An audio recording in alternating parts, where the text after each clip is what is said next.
Two 15-year-old girls, Marianne Schmidt and Christine Sharrock, were brutally murdered in the sand dunes behind Wanda Beach. The investigation lasted decades. Multiple suspects were named, but no one was ever convicted. The case remains unsolved. They were only 15. They went for a walk under the golden midday sun, and just a few hours later, they were buried beneath sand and blood. Wanda Beach murders. The 11th of January, 1965, Sydney, Australia. It was midsummer in Sydney hot, bright and buzzing with life. 15-year-old Marianne Schmidt and Christine Sharrock were best friends, classmates, and inseparable. Marianne's family were German immigrants who had moved to Australia after the war. Christine was a cheerful, smart local girl. That day, they decided to take a trip to Wanda Beach, about 30 kilometers south of central Sydney. Marianne brought along 4 of her 7 younger siblings. Just a harmless little group, out looking for sea breeze and a taste of freedom. According to Marianne's younger sister, they stopped near the edge of the beach, had lunch, played in the sand, drew pictures. Then Marianne and Christine told the younger kids to stay put, while they went off to explore the sand dunes a bit further up where fewer people wandered. That was the last time anyone saw them alive.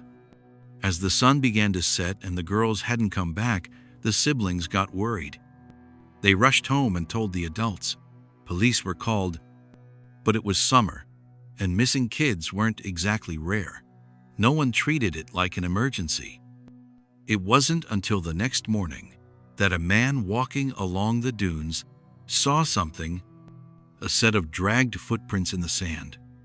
Following the trail, they found them, Marianne and Christine both, lying in the sand dunes, about 500 meters from the main beach. It was a quiet, hidden place, out of sight from anyone near the shore. Both girls were still in their swimsuits. They had been brutally attacked. One showed signs of sexual assault. Marianne's throat had been slashed. Christine had been struck in the head with a heavy object. No weapon was ever found. And strangely, the injuries suggested the killer might have been left-handed. The scene was chaotic, yet the bodies were neatly placed, side by side, as if the killer had taken time after the violence to arrange them. A murder without screams. A crime no one heard. And 2 young girls, forever frozen at 15 under the summer sun. Just hours after the bodies were found, Wanda Beach was locked down. The New South Wales police launched a full-scale investigation. The sand dunes were combed through top to bottom. Cameras, footprints, strands of hair, anything and everything was collected. Crime scene findings revealed scattered signs of a struggle in the sand. A long drag mark about 15 meters, likely from Christine being pulled. Multiple unidentified shoe prints around the area, but too smudged to tell direction or shoe type. No DNA evidence because the technology simply didn't exist yet. One detail puzzled the investigators the most. The girls' bodies had been placed side by side, arms and legs folded neatly. It was as if the killer had time and the calmness to arrange them after the violence. Because it was a public beach, dozens of tourists came forward with witness reports that very same day. One claimed to see a blond man wearing dark sunglasses near the dunes. Another spoke of a dark-skinned man in military clothes staring at young girls. A group of kids said they saw Marianne and Christine following a strange man, but none could recall a face clearly. And the stories? All conflicted. The autopsy revealed neither girl died instantly. They likely survived for 20 to 30 minutes after their injuries. They may have been dragged or forced to walk before being killed. One had a faint bite mark on her arm, but not clear enough to match dental records. The killer showed signs of personal rage, like someone who knew them or hated them. A close friend later said, Christine mentioned she thought someone was following her, but brushed it off as coincidence. Marianne, it turns out, had been harassed by an older man at a train station just weeks earlier. He was never identified, and after the murder she vanished. A murder in broad daylight. Dozens of witnesses. So many clues. But somehow, the summer sun blurred it all. Everything was right there in front of them, but nothing they could hold on to. Suspect 1. Alan Redston, the boy who died before them. A few months before the Wanda Beach murders, a 6-year-old boy named Alan Redston was found dead under suspicious circumstances near Canberra.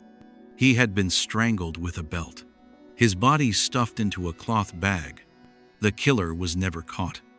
The similarities in timing and brutality made police wonder, could the two cases be connected? But Redston was a boy. The victims at Wanda were 2 teenage girls. There were no direct links. And like so many leads, it faded with time. Suspect 2. The quiet soldier. A former soldier named Christopher Wilderance, stationed in New South Wales, was flagged for investigation. Why? He had a history of violent assaults against women. He attacked a teenage girl at a beach in 1963, not far from Wanda. He often walked alone, carrying a camera and sometimes a hunting knife. After leaving the military, Wilder moved to the U.S., where, in the 1980s, he became one of the most notorious serial killers in American history. But back in 1965, there was no evidence to tie him to Wanda Beach. No DNA, no witnesses, and Wilder denied everything. Suspect 3. The local teacher. A language teacher at a nearby school was also questioned. He had been caught with banned books and accused of inappropriate behavior toward female students. Even more unsettling, he had reportedly passed through Wanda Beach on the day of the murders. He knew both victims. Shad worked with them in an after-school program. But his alibi, though vague, couldn't be disproven. And it wasn't enough to charge him. In the 10 years following the murders, police interviewed over 5,000 people. Dock workers, soldiers, tourists, locals. And what did they end up with?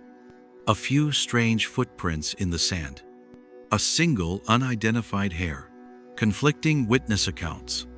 And the chilling thought that whoever did this might still be living among them. Maybe it was someone they knew. Maybe a total stranger. But one thing was certain. Someone out there had looked into the eyes of those girls for the very last time. In 1985, exactly 20 years after the murders, New South Wales police reopened the case, tracking down old witnesses one by one. Most of them were now in their 40s or 50s. Some had forgotten. Some didn't want to remember. And a few said things they'd never told anyone before. A woman who used to live near Wanda Beach said, "I once saw a man burying something in the sand dunes 2 days before the girls were killed. But I was scared, so I never told anyone." Another witness, a former classmate of Christine, said, "Just before she died, Christine told me she felt like someone was watching her. But we all thought she was just imagining it." Still, none of it was solid enough to press charges. In 2005, police ran forensic tests again. On old pieces of evidence, a strand of hair, skin from under the girl's fingernails, clothing. But the samples had degraded. Preservation techniques from the 60s weren't good enough, and some key pieces were lost during a transfer of files in the 1980s. They did find male DNA on Marianne's body, but it didn't match anyone in the national database. In 2012, police made a statement. Wanda Beach is one of those cases that can't be closed, but can't move forward either. No suspect. No confession. Just two victims, buried beneath cold sand, and a community living with the uneasy feeling that the killer might still be among them. At Woronora Cemetery in Sydney, two small graves lie side by side, Marianne Schmidt and Christine Sharrock. They were buried on the same day, the 15th of January, 1965. Every year, people still come to leave flowers, light candles. Many of them never even met the girls. One elderly woman once told a reporter, "I didn't know them, but I know they didn't deserve to die like that. And I can't rest until I know who stole their 15-year-old lives." Time may erase footprints in the sand, but some questions, the longer they go unanswered, the heavier they become. To this day, the Wanda Beach case remains unsolved. It has outlived 5 police commissioners, 3 full-scale re-investigations, over 100 suspects questioned, and dozens of television specials, podcasts, and deep-dive articles. But still, no one has been arrested. No one has been charged. No one has confessed. Even with modern tools like advanced DNA sequencing, AI-powered facial reconstruction, global genealogy database searches, there's been nothing. The evidence is too old, the memories too faded, and the silence it stretched on for too long. Some experts believe the killer might already be dead, or still alive, old now, invisible, and never suspected. Wanda Beach no longer just lives in police files. It's become a symbol of collective unease. Parents who never feel safe letting their daughters go out alone. Criminology classes that begin with this case. And every time someone mentions the white sands of Cronulla, there's always a pause, just a little too long. It's a wound that doesn't bleed, but never really heals. Marianne Schmidt, Christine Sharrock, 15 years old, not into drugs, not into trouble, just walking in the sun, in their swimsuits, taking the wrong path through a dune. Sometimes, that's all it takes to become a victim. Wanda Beach isn't just an unsolved murder. It's a turning point that reminds us daylight isn't always safe. Killers aren't always strangers, and justice, if it doesn't come in time, may never come at all. 2 girls were murdered in broad daylight on a beach. No one knows why. No one knows who. But everyone knows they deserve to be remembered.